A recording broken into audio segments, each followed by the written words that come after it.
Alrighty then, hello everyone and welcome to Jack's Corner Week 4 edition. Today we'll be recapping the events from this past week and then moving on to this week's Teamfight breakdown. Starting things off with our Week 4 Gold Cap games, we saw an upset between the only defeated TRC and the undefeated Venom. The absence of captain and mid laner Ozzy, combined with TRC's excellent team fighting this game, resulted in the win for TRC.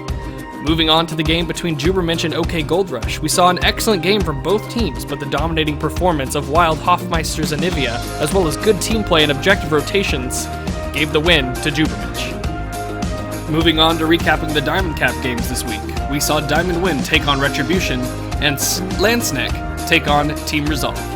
After Retribution's last-minute throw against Diamond Win from Week 1, they were able to pull together a win this week after another great game from Thien Sama and excellent objective control from Trotolor's Shaco, earning Retribution the win over Diamond Win. In the Sneck vs TRZ game, we saw a dominating performance from Lansneck, up until the Internet of Resolve's jungler went out and the game was forfeited, resulting in a win for Sneck. Before we move on to the teamfight breakdown, I'd just like to remind you to check out our new website at getrect.club. Also, don't forget to contact me via Facebook if you're interested in joining the OKLCS for Season 2. Now let's move on to the Teamfight Breakdown.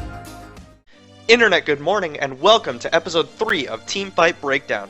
I'm HNT2, and this week we'll be looking at a game from Week 4 of the OKLCS. From the Gold Cap Division, this is Jubermensch versus Oklahoma Gold Rush.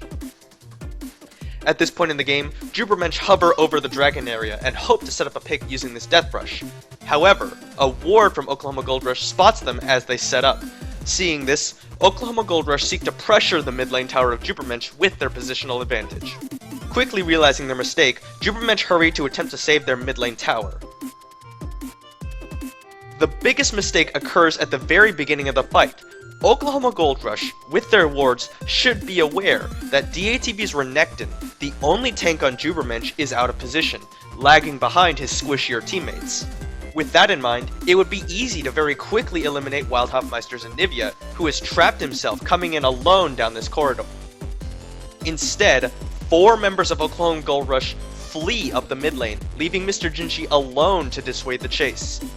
Mr. Jinji misses his apprehend, as Wild Hoffmeister places the Glacial Storm directly on top of him, not only dealing damage, but forcing the members of Oklahoma Gold Rush away from Mr. Jinji.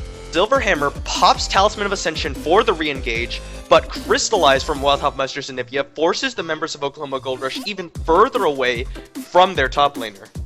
4Alch plays this part of the fight incredibly well, using Cocoon and dancing just outside the range of Oklahoma Gold Rush using his Rylai's Crystal Scepter slow as his teammates focus down Mr. Jinji.